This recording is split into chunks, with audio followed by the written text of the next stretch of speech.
Hey YouTube, Hickory Stick back with you again from cold South Mississippi. Boy, has it turned cold. But the good news is it has quit raining, but it is cold. So when I get done with this video today, tomorrow I'm going to try to do the shooting session of it, and it's probably going to be a cold shooting session. So when we left off on the last video, we had deprimed, cleaned, and neck sized our cases. We had these 15 cases. We had also full length sized these 20 nickel cases, and we had full length sized one of our brass cases. So what I had said then was that what we were going to do, we were going to load these 15 cases for some test rounds, and then we were going to load the nickel cases for my wife's BAR.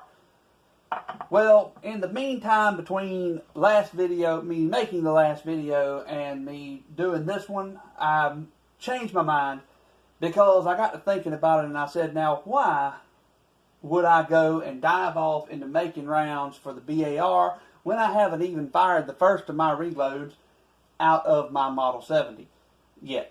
So what I did was the other night to practice before I actually got on video and went to loading 30-06, because I have never loaded 30-06, I went ahead and I loaded up these 5 nickel rounds and got them ready to fire. Well, while I was doing that, I discovered a couple of things, and we will talk about that in a minute. But first of all, I'm going to let you know what it is that we're going to be working with today.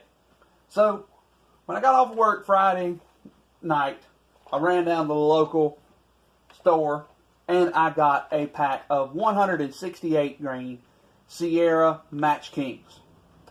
Now, I chose the 168 grain Match Kings because somewhere back in the annals of time in my memory bank, I read somewhere that the 168 grain bullet was either the 168 grain bullet was developed for the 30-06 or the 30-06 was developed around the 168 grain bullet. That may not even be right.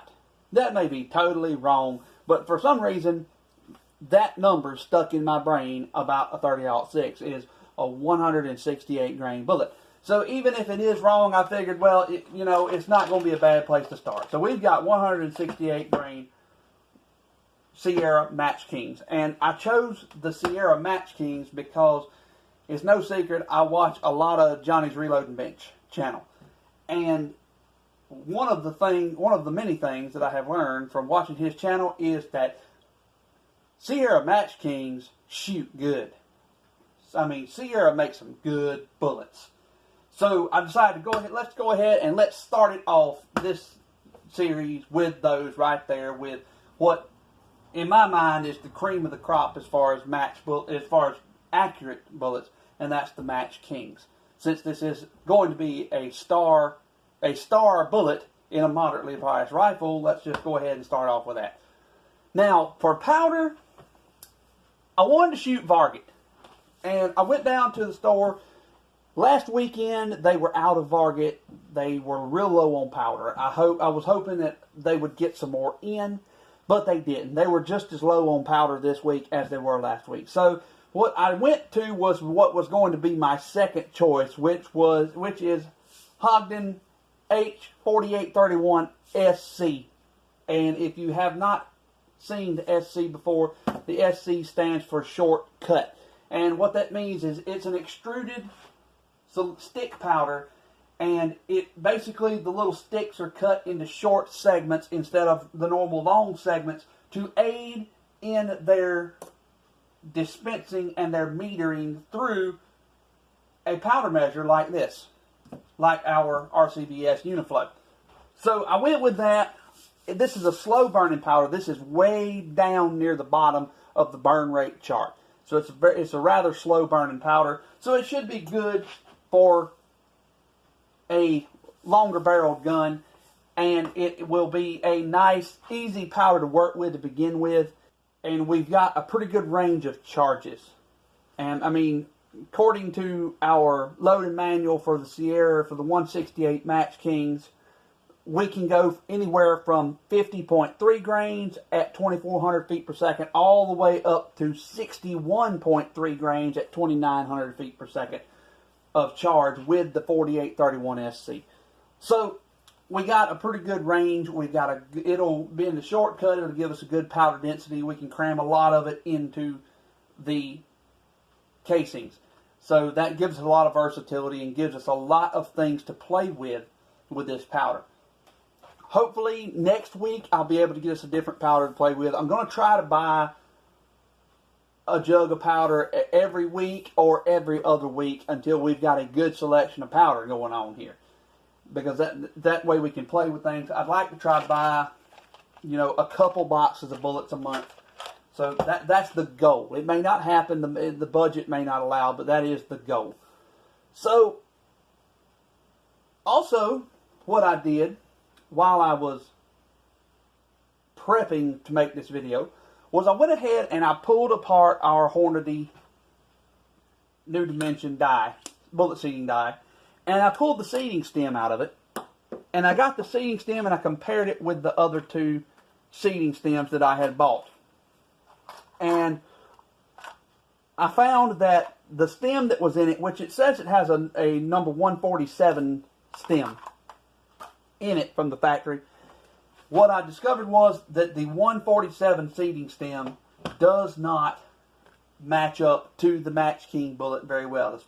So it may match up to a smaller Match King, maybe a 150, maybe a 130, but it does not match up to the 168 very well. So I tried the other two, and the one that I found that matched really well was the one for the 155, 168, 178 ELD Match and AMAX, which was what I suspicioned would work with them anyway. So I've replaced the seating stem in our die. I replaced it with that seating stem for us to use. Then, the third thing that I did was I went ahead and I modified this casing. Now remember, I told you that we were going to full length size this brass casing so that I could modify it, stick a bullet in it, and chamber it in the rifle to find out what the distance to the lands were with these bullets. So I did that. As you can see, I took a pair of electrical dikes and I cut us a notch in it. Right there. So that enabled me to stick the bullet in it and chamber it up in the rifle, which I did. Now, the one thing you got to remember is when you're doing this, you've got to be careful when you put the bullet in, because you got two things going on for you. Number one, you've got to get your bullet into your chamber without you shoving the bullet down in there. And two, you have got to get your bullet into your extractor, under your extractor. So, the way I did it was I actually took the bullet and didn't put the bullet in the casing. And I pulled the extractor up some, took it, fed the bullet underneath the extractor, and played around with it until I got the bullet to go in there, or the casing to go in under the extractor. Had to hold it with my thumb like that. Then stuck the bullet down into the casing. Got it started in there. And eased it up into the chamber. Pushed it in. You lock it. Open it back up. Then you got to catch it, because you don't want it to eject. Because if it ejects, there's no telling what it'll do. Throw your bullet off out of whack. So there we go. So after I did that, what I found was that the cartridge overall length to the lands for the 168 Match King was 3.281. Well, went and looked in the manual, and the cartridge overall length that the manual calls out is 3.285. So the manual's calling out a longer cartridge overall length than this bullet, than my chamber is to the lands. So obviously I've got a short chamber in my gun. So, well, that threw my mind off. So I went to measuring other bullets, and I went to checking my other cartridges, and so I measured some core locks. The core locks were plenty short. So I pulled a core lock apart and sacrificed it. And what I discovered, before I pulled it apart, I marked it to see how long it was. And what I discovered was that this core lock, it's sticking down just below the case. The base of the bullet is sticking down just below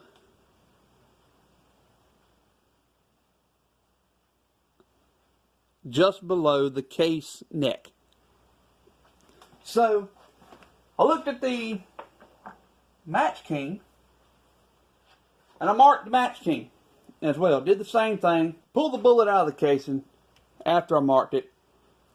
Took a look at it, and I discovered that, well, if I seat it to my lands, well, it's not very far down in there, is it? It's not a whole lot grabbing the neck. Like, it's just a little over 50% of the neck that the actual body of the bullet is in. So that worried me. And I kind of had a minor freak out session to myself about it, because I was thinking, well, what do I do now? So I got online, I did some research, never having loaded bottleneck bullets before. I did a little research, and my research yielded that, well, just like going over the maximum length that's called out in a manual, that going under the maximum length is fine as long as you're not cramming, especially with a bottleneck cartridge, as long as you're not cramming down way far into the powder. So I figured, well, I'm going to have to set it back some. So I decided, I got to looking and calculating, well, how far off the lands do I want to set the bullets? So I kind of did some measuring with some of the other bullets, and I checked with the bullet comparator. The bullet comparator, the distance to the lands via the bullet comparator is 2.708. That's what I'm getting. So I decided, okay, I think I'm going to seat them 20 thousandths off the lands. We'll start there with a 20 thousandths jump to the lands.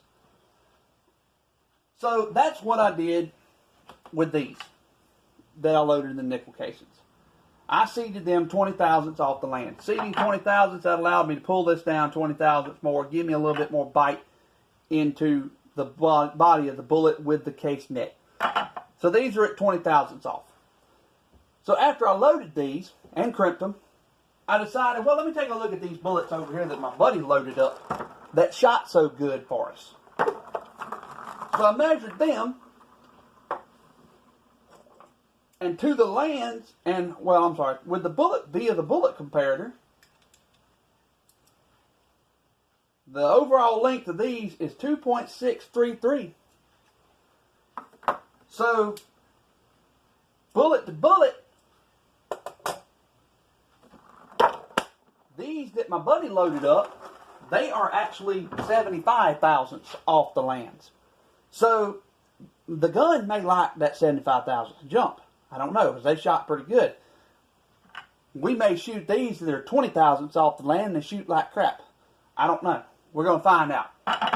Because what I decided to do is I decided to load all of these at 20 thousandths off the lands. And we're going to see what happens. Now, these right here, I'll just go ahead and tell you, I went ahead and loaded these kind of midway. I loaded them at 52.5 grains. That's what's in these. These other 15, we're not going to load at 52.5 grains. What we're going to load these is we're going to load these starting at the bottom load. especially since I have never loaded 30-06, never loaded a bottleneck cartridge. We're going to go ahead and we're going to start at the bottom load, and we're going to work our way up. So 5 of them we're going to load at 50.3 grains. The next 5 we're going to load at 50.8 grains, and the last 5 we're going to load at 51.3. So we're going to go up in half grain increments on our measurements. We're going to seat all of them at a seat depth, a bullet comparator seat depth of 2.688, which is 20 thousandths off the lands. And we're going to give those a try and see what happens. Like I said, they may not shoot worth a crap. It may be ugly. We may have to back it down. I don't know. I don't know what going close to the lands were. Coincidentally, I measured the ballistic silver tips. Ballistic silver tips, they shot the worst of any of the bullets that I had. I attributed it to me being tired. I don't know. It may just be the ballistic silver tips, because numerous people that I have talked to that shoot ballistic silver tips, some in Model 70s, some out of Remington 700s, everybody says ballistic silver tips don't shoot good. Well, I measured mine. I measured these things on mine. They're only about 8 thousandths off the lands.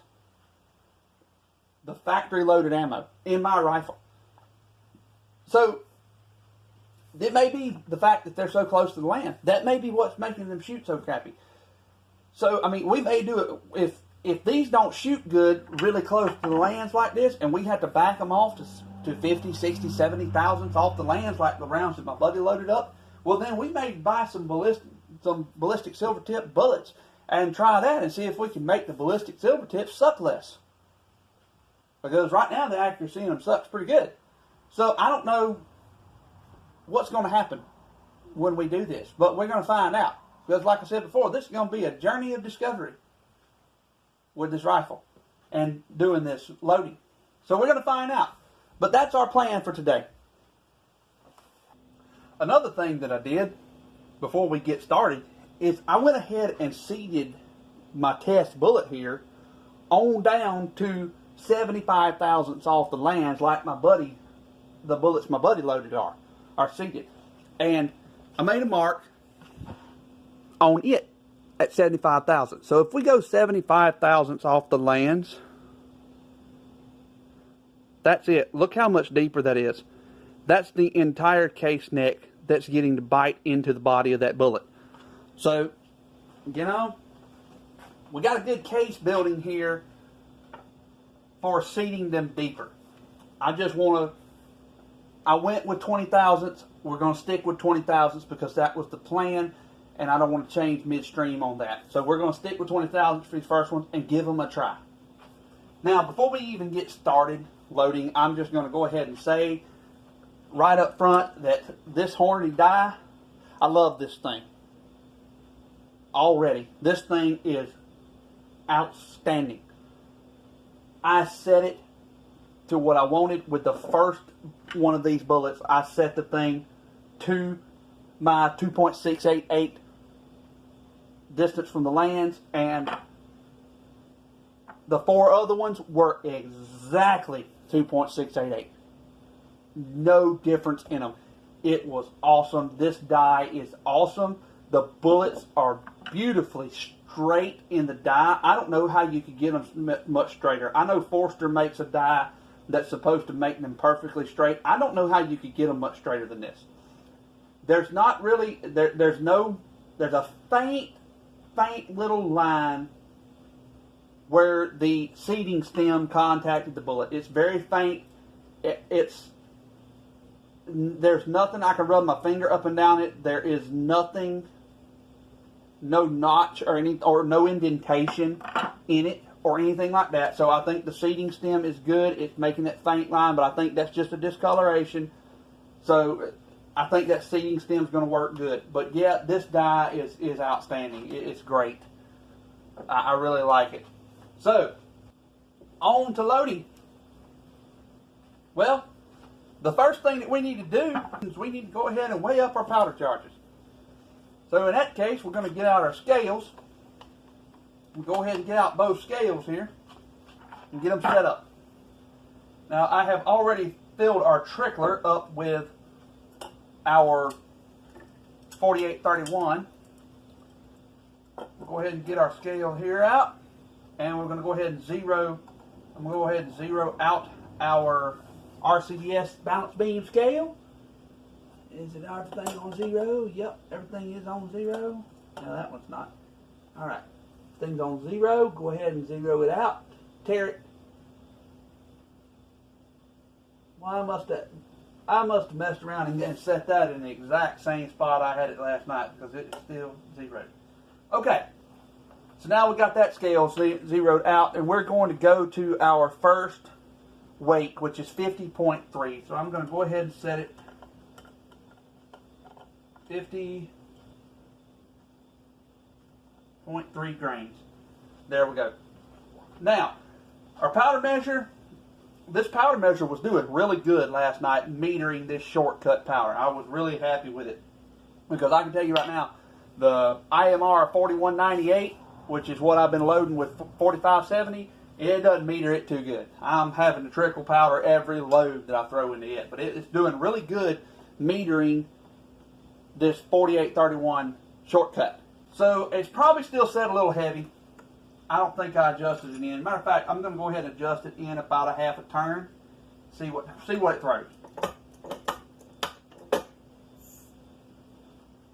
Let's turn our scale on, and I forgot to zero our scale. Let me go ahead and tear our Lyman electronic scale. There we go. I had to put new batteries in this thing last night.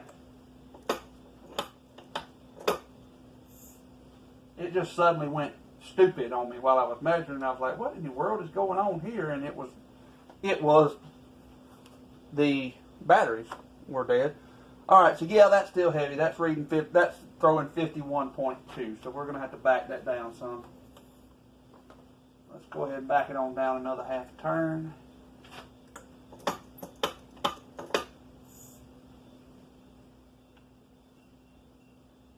Oh, yeah, that's 49.8. So that's pretty good there. We'll back it out. I'm going to back it out a quarter.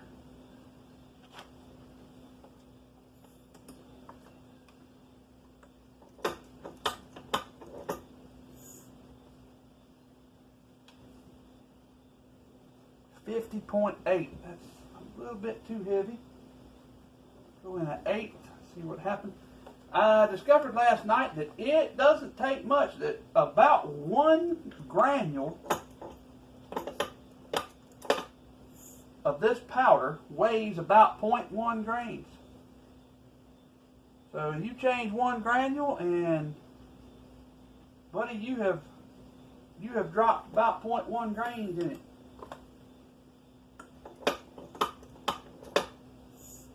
Now, like I said in my first video, one thing that I have discovered, that's 50.2.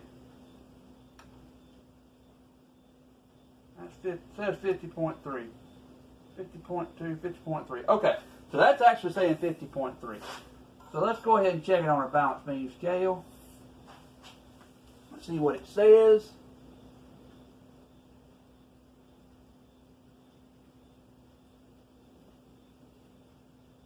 I can get it to stop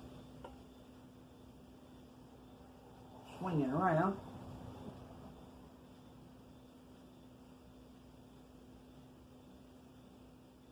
Yeah, it's showing about 0.1 light, and the digital scale was bouncing around. So let's see, make sure the scale tore. Let's try it again. And like I said in what I was saying a minute ago, like I said in the first video, one thing I discovered about this scale or about this powder measure, is that when you throw some powder for your own good, you better keep the scale right up against it. Throw your powder and then ease your scale down, let it run out, or else if you let it bounce out there, it's going to bounce everywhere. It's 50.4. That's still a little bit heavy.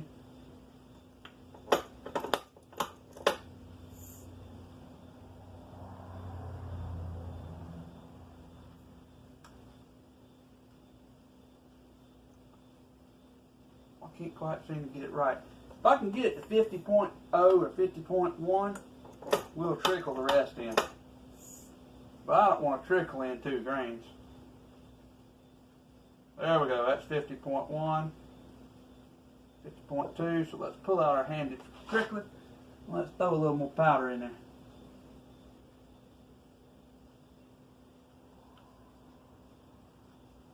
Alright, that says 50.3, let's check it on our balance beam.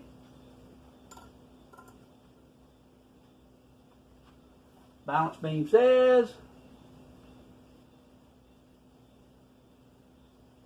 pretty. Okay, so balance beam is in agreement. So that's 50.3. Alright, so we'll load up our first case with it.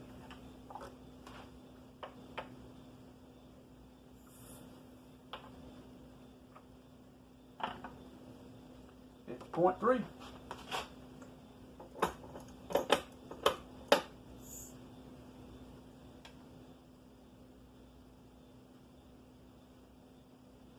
That's 50.3 right dead on.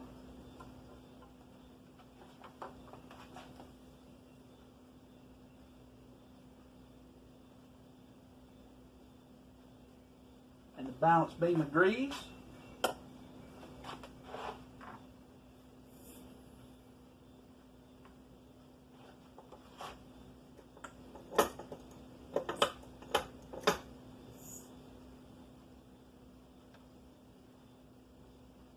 That's 50.0. That one. So let's trickle some in. 50.2. One thing about this Lyman scale is that it's not very sensitive to changes, unless small, minute changes. You kind of have to pick the powder charge up off of it and set it back down as you're trickling in if you want to see what the change is. Because it's not really going to change that much. 0.2.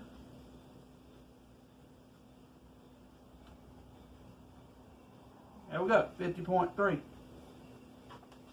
Let's go ahead and do the third one.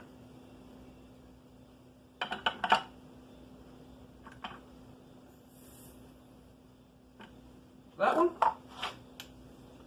Also, I check it every few rounds to make sure the scale's still taut.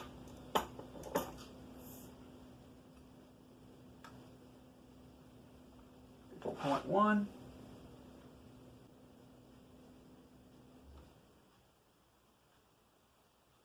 Alright. So from this point on out, it's going to be pretty mundane and boring. So I'll finish weighing these up and we will come back when it's time to seat them out.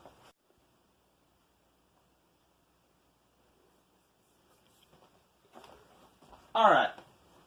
So we got all the powder weighed out. We're good to go on that. You lay these down over here out of the way. So you want to inspect your powder in your cases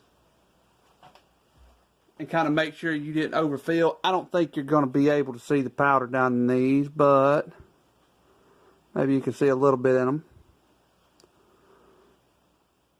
Irregardless, take my word for it, they all look good. So the next thing we're going to do is we are going to seat our bullets.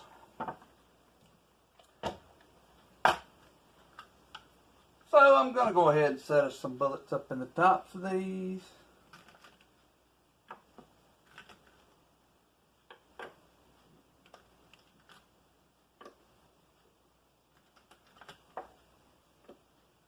On our first row. Now, as I said before, we're going to shoot for a cartridge overall length seat depth of 2.688 via our cartridge comparator, our bullet comparator. So, we're going to put in our Hornady die. Now, the instructions for the die said to put a cartridge, or put a case in your shell holder, lower the handle, and screw the die in, back off the adjustment screw, and then screw the die in until you felt it impact the case mouth of the case. After you do that, back it off 2 full turns if you do not want to crimp. I'm not planning on crimping with this die. So I have backed it off. Last night when I was setting the other two, I backed it off and I tightened the set screw so that it would stop in the right position. So I should never have to mess with that again unless I change cases. The beauty of this Hornady die is that the die will work for multiple different kinds of cases as long as they're 30 caliber. So it is not a cartridge specific die, it's just a caliber specific die. So I had this set last night and I played with some other things, so we're going to have to reset the seat depth. So I'm going to back it out some for us to get a good start. And the next thing I'm going to do before I actually start seating is I'm going to reposition the camera so you can see. Alright, so camera's in a good spot.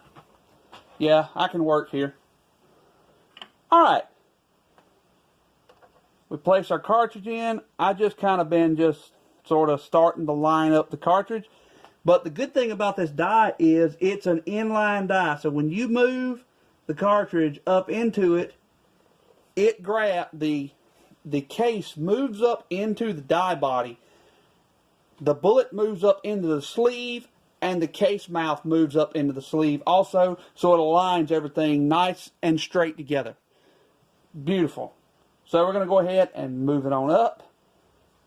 And right there, in that position, that's where it's impacted the seating stem. Or well, the seating stem has been pushed back into the adjustment screw. So we're going to go ahead and seat. And that didn't seat it very far at all. So we're going to have to do a lot of adjustment to it. But we got a good start. So let's go ahead and get our calipers. Turn it on, zero it out. And I think I'm going to have a little trouble with my calipers, y'all. I think I'm going to have to get some more caliper batteries here. They're kind of doing some weird things here to me. We are at 2.8555. So we got a long way to go to get to our 2.688. So I'm going to turn it in a quarter turn. And let's see what happens. That wasn't much difference. Probably going to have to go in like a half a turn. Yeah, that's 2.835. So we're still in the 2.8. We got to go in 2/10. So I'm going to go ahead and go in about one full turn.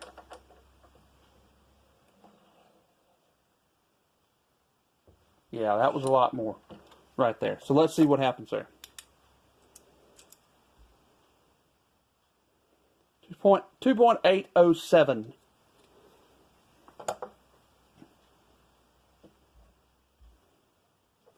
About another turn.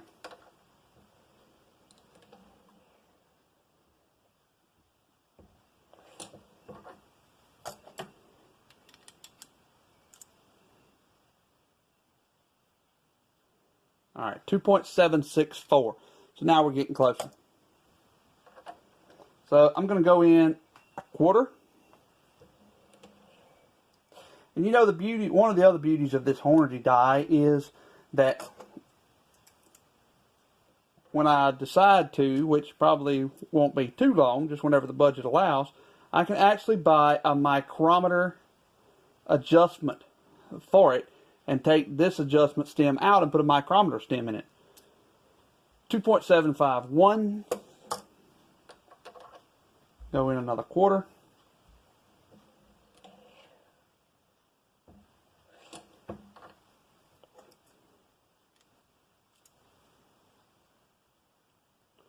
$2.739. So every quarter is about 20 thousandths. Appears somewhere in that vicinity.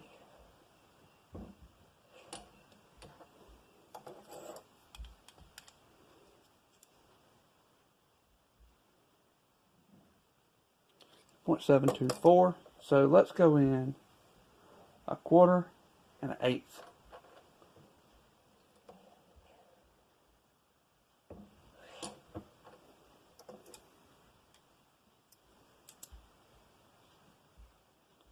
.706. All right, now we're getting closer.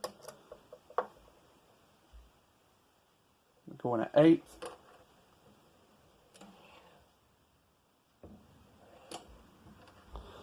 like I've said before, some reloaders will tell you, oh, you're going to waste one bullet, 2.697. So we need to come in about 10 thousandths.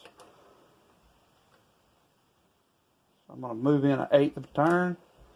Some reloaders will tell you, oh, you're going to waste one round when you're setting up and seating your bullet because you might go too deep. Well, not if you just ease into it. 2.694. So we've got 6 thousandths to go. I'm going to turn it just a hair. And this is where that micrometer seating stem would come in. You could turn it, 6 thousandths, and it would go down 6 thousandths. 0.693. But you know what? You don't have to have it. We can make it work just like this.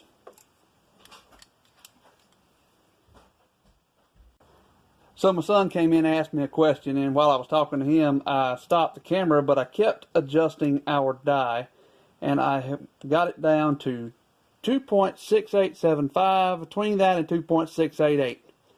So, beautiful, right where we want to be. So that's our first one. Let's try our next couple and see what it does on those. Like I said the other night, or like I said earlier, this thing's probably going to make a liar out of me right now, but last night this thing was being some kind of consistent. Like, beautifully consistent.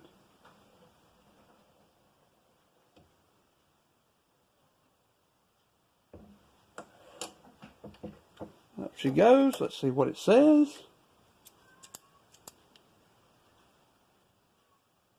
Look at that. 2.688. Yeah.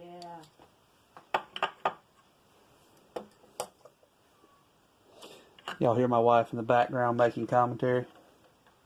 Let's try a third one.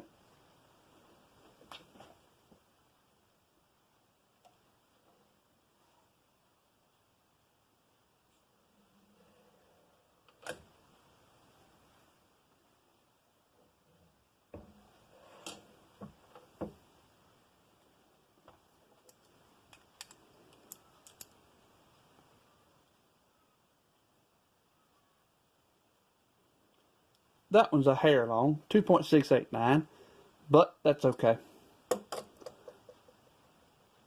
Good enough. I'm just going to tweak it just a hair, see what happens. I'd rather be a little bit short than a little long.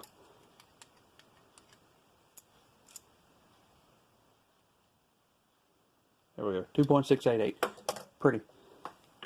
Probably some slight difference in the ogive of the bullet on that one.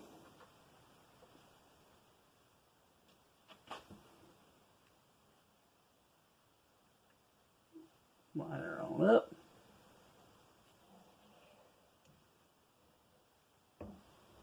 Push it in.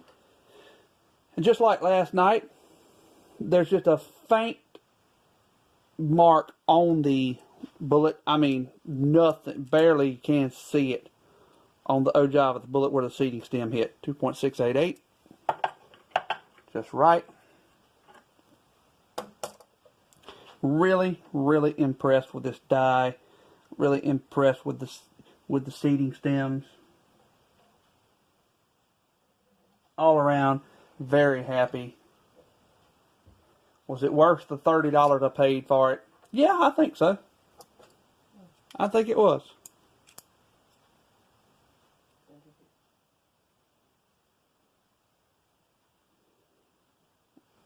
$2.688. Okay. Well, that's our first 5 seated. I'm going to go ahead and seat the rest of these, and we'll come back to the video when we go to crimping. Okay, so the last step in this process is crimping, and we're going to use our Lee factory crimp die. So, the instructions for this factory crimp die are basically the same as the factory crimp die for the 38 Super that we have used in a previous video. And that is, screw the Lee factory crimp die in to touch the shell holder plus 1/2 turn more. So, that's what we're going to do. Lower our ram, or raise our ram, lower our handle. Back this off a little bit. Touch the shell holder, lower it 1/2 turn more. I'm going to lower the handle so I can tighten this down. There we go. Alright, from that point, it is a matter of inserting our cartridge. Crimping. Now this is a collet crimper on this die. So it squeezes the collet. However, unlike our collet neck sizer, this one does not appear to leave any kind of markings on the brass. Now, the instructions say that we can achieve a tighter crimp by screwing it in a little more up until the point where the collet is completely closed. However, I don't think we need that tight of a crimp. We're just going to do a slight crimp on here just to keep things consistent.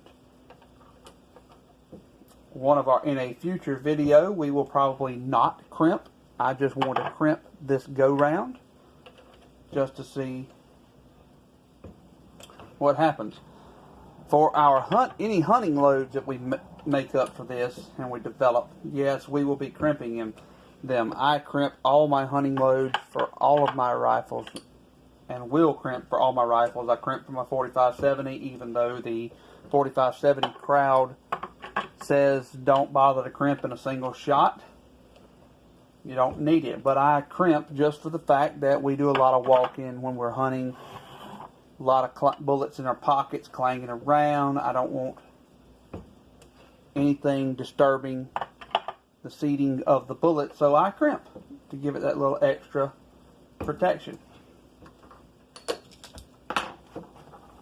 Yep, and it landed on my slipper.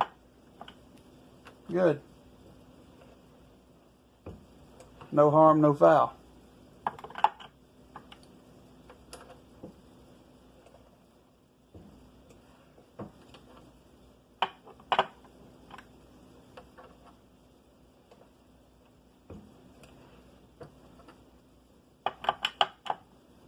There we go. All 15 of them crimped and ready. So there we have it. Our first set of 30-06 decapped, cleaned, sized, charged, seated, and crimped. The next step in this process is to go and test them out. So we'll see you when we start shooting.